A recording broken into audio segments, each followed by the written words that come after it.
নমস্কার, আমি সুজাতা।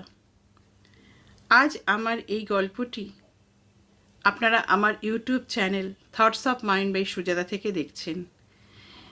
যদি গল্পটি ভালো লাগে অবশ্যই আমার চ্যানেলটিকে লাইক, কমেন্ট ও সাবস্ক্রাইব করার অনুরোধ রাখলাম। আজ গল্পটি একটি বইকে ঘিরে, যেটি লেখা হয়েছিল প্রায় মৃত্যু পথযাত্রী এক মানুষের বয়ানে। লেফট ফর ডেড বইটির নাম। সালটা 2006 সাল।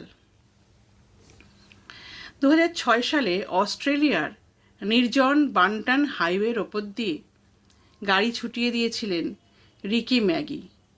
গন্তব্য ছিল ওয়েস্টার্ন অস্ট্রেলিয়া, কিন্তু শেষ পর্যন্ত তিনি তার গন্তব্যে পৌঁছতে পারলেন না। কেন পারলেন না এবং কি হলো সেটা নিয়ে আজকে আমার গল্প। রিকি বলেছিলেন পথে তিনি একজনকে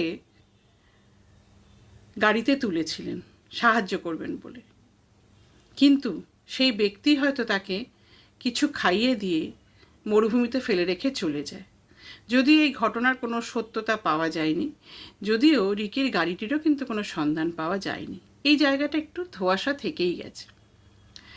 জানিয়ে সবাই একমত সেটা হচ্ছে পরবর্তীকালের ঘটনা। রিকি জেগে ওঠেন এবং রিকির জ্ঞান ফেরে অস্ট্রেলিয়ার দুর্গম আউটব্যাকে। তীব্র রোদে তিনি পুড়ে গিয়েছিলেন। তিনি হাঁটতে শুরু করেন। কোথায় আছেন, কোথায় ছিলেন কিছুই তার মনে আর পড়ছিল না। প্রায় 40 ডিগ্রি সেন্টিগ্রেড টেম্পারেচারে বেশ কয়েকদিন তিনি হাঁটতে থাকেন। অবশেষে একটি উইন্ডমিল এবং একটি পানির ছোট বাঁধ তিনি খুঁজে পান। শেষ সম্বল হিসেবে ওই দুটোকেই তিনি আঁকড়ে ধরেন এবং নিজের বাঁচার বিভিন্ন পথ খুঁজে বার করতে শুরু করেন। অস্থায়ী ছাউনি তৈরি করেন, শক্তি বাঁচিয়ে রাখেন, যা পাওয়া যায় তাই খেতেন। ব্যাঙ, সাপ, টিকটিকি, গাছপালা, ফল যা তিনি পেতেন তাই খেতেন। ওজন প্রায় নেমে এসেছিল 48 কেজিতে। মোট 71 দিন মরুভূমিতে থাকার পর কাছের একটি গরুর খামারের কর্মীরা তাকে দেখতে পায়।